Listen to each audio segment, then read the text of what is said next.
Chief Daniel sat on the grand balcony of his mansion, sipping his evening tea, gazing at the horizon.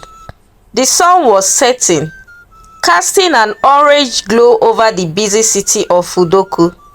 His wealth, fame, and influence had brought him respect from various business leaders, government officials, and even royalty.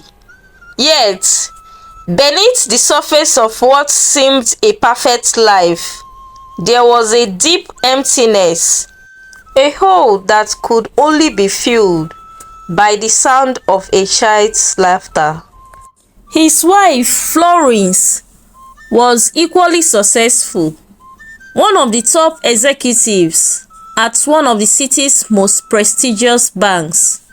She was a woman of class, intelligence, and sophistication, but their picture-perfect life lacked one crucial element: a child to carry on the Daniel legacy. The couple had been married for nearly 15 years, and the pressure from family members, especially Chief Daniel's relative, was mounting. You know what they say about wealth with no heir? Chief's elder sister Doris often teased during family gatherings. It's like water poured on sand, it vanishes without a trace. Florence would smile, but those words cut deep. Chief Daniel, however, was ignorant to the storm brewing inside his wife's heart. She had her reasons for not wanting children, ones she had hidden for years. Florence had been on contraceptives for most of her marriage. Without Chief Daniel's knowledge, she had undergone several abortions, each time paying their family doctor, Dr. Sam, a small fortune to keep the secret. Her reasons: Florence was career-driven and terrified of losing her enviable curvy figure.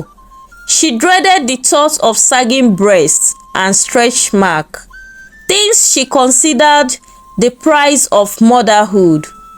One evening, as Florence and Chief were relaxing in their luxurious mansion, discussing about family business, she deviated the conversation and brought up the topic of adoption.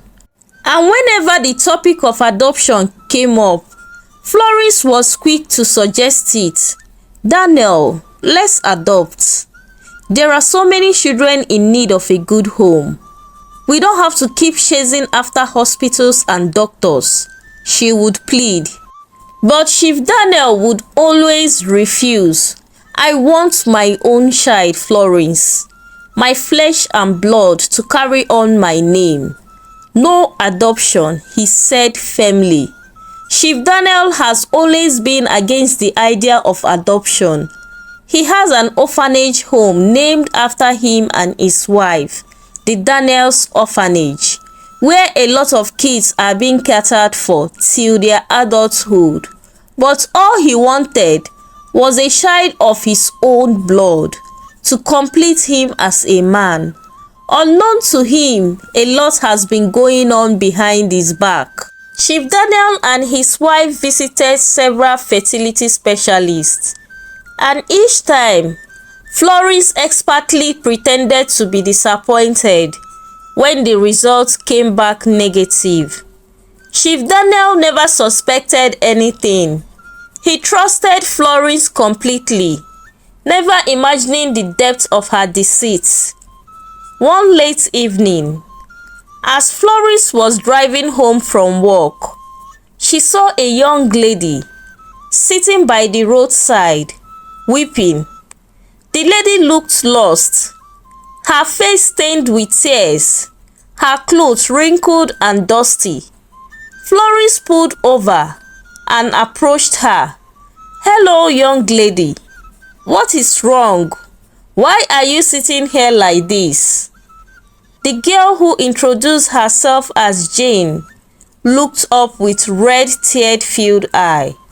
"Ma, I'm finished. My boyfriend abandoned me when I told him I was pregnant. I have nowhere to go. I'm an orphan. My parents died when I was young. Florence paused, staring at the girl. A plan began to form in her mind. Don't worry, Florence said softly, offering a reassuring smile. I will help you. You will be alright. Dust yourself up.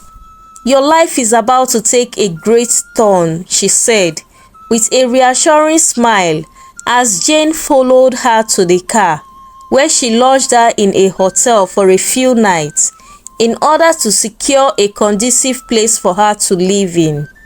Jane was amazed and thanked her God for sending an angel in human form to come to her rescue when she was hopeless. She lacked words to thank Florence and knelt down and appreciated her over and over again. Over the next few weeks, Florence rented a small apartment for Jane, furnished it with everything she needed, and even hired a maid to look after her. Jane couldn't believe her luck.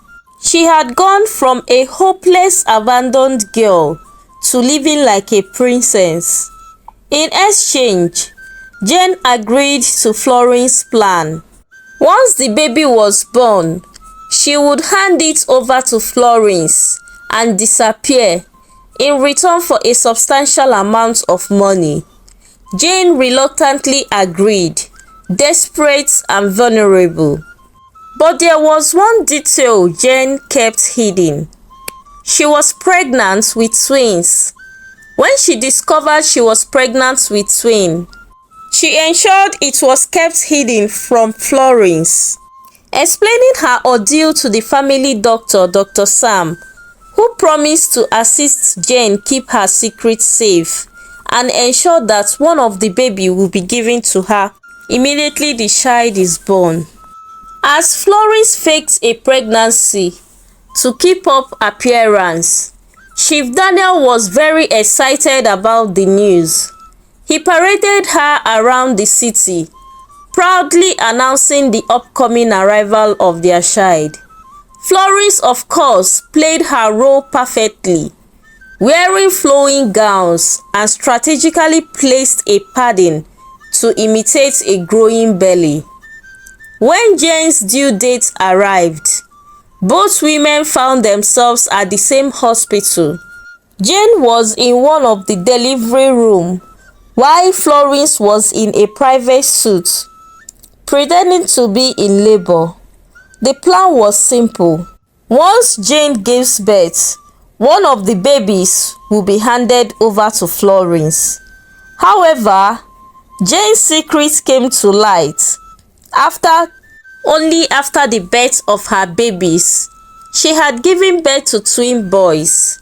Out of pity and a sense of responsibility, the doctor and nurses already promised to help Jane keep one of her babies.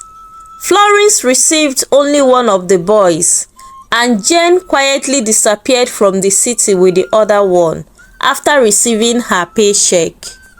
Florence and Chief Daniel named their son Tony. To Chief Daniel, Tony was the miracle he had prayed for all his life, and he doted on him endlessly. But Florence remained haunted by her secret, unsure if the truth would ever resurface. Tony had the best life has to offer. He went to the best school of his choice, have access to good healthcare facility, lived a comfortable life in entirety. But Tony remained a good boy because his supposed parents raised him the right way. He has a good heart. Oftentimes, he visits his father's orphanage to provide assistance in his own little way, even as a young boy. His father, Chief Daniel, made him understand that despite his wealth and status in society, there are children out there with no parents that deserve to be loved as well. and that alone made Tony humbled towards life, not letting his father's wealth get into his head. Chief Daniel was proud of the son Tony turned out to be, not knowing there's a lot of secrets yet untold. Hey guys, don't forget to subscribe to my channel at African Story Tales by Abby. Turn on your notification and stay tuned to know what happened till the end. 18 years passed and Tony grew into a young, fine man. He was intelligent, athletic, and had his father's charisma. Yet unknown to him, his identical twin Mike was living a completely different life on the other side of the country. Jane has raised Mike with love and care, though life had not been as easy for them as it had been for Tony. One fateful day, while Tony went out with one of his friends to play football, Tony ran into someone who looked exactly like him. At first, it was just a passing glance on the field, but the resemblance was so striking that Tony couldn't shake it off. "Hey," Tony called after the young man, catching up with him. "Do I know you?" The young man startled, turned around. "I don't think so," he replied, but the look of confusion was mutual. And Mike, for a few moments, they stared at each other in disbelief. They could have been looking into a mirror. Curiosity got the better of them, and they decided to meet up later that week. They compared their childhood stories, discovered they were born on the same day, and found other similarities. Suspicion gnawed at Tony. Could it be more than a coincidence? Tony confronted his mother when he returned home. "Mom, I met someone who looks exactly like me. Do you know anything about this?" Florence was taken back by the question. "What do you mean by that? I don't understand where these questions are coming from. People look alike. Why is that bothering you?" Florence's face went pale. The walls of deception she had built over the years began to crumble. She couldn't lie anymore. She later discovered that Jane delivered a twin, baby boys, but it was too late to recover the baby as Jane left without a trace. Tony's voice echoed in her lost thoughts. "Mom, this person has same similarities with me. This can't be a coincidence. From my findings, we were born in the same hospital, same date and time. It's too much for a coincidence." Tony's curiosity aroused the more. Trembling, Florence confessed everything to Tony. The fake pregnancy, the deal with Jane, and the separation. Tony was furious. "You mean to tell me I have a twin brother out there and my whole life has been a lie?" Chief Daniel overheard the conversation and stormed into the room. "What's going on here?" Florence, already in tears, finally confessed the entire story to her husband. Chief Daniel was shattered. The woman he had loved and trusted for decades had deceived him in the most painful way possible. "Florence, how could you?" he roared. "I trusted you. How could you do this to me? The woman I have lived with all my life kept such a secret."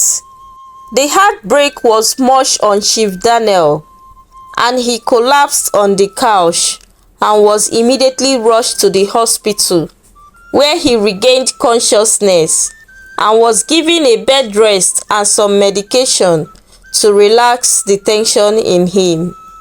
Despite the anger, heartbreak, and betrayal, Chief Daniel eventually reached out to Mike, determined to reunite the twins. Tony and Mike met again, this time with the full knowledge of their shared history. Though their life had started worlds apart, they quickly bonded, forming a relationship that years separated could not diminish. Chief Daniel, despite the immense pain Florence had caused him, accepted both boys as his sons.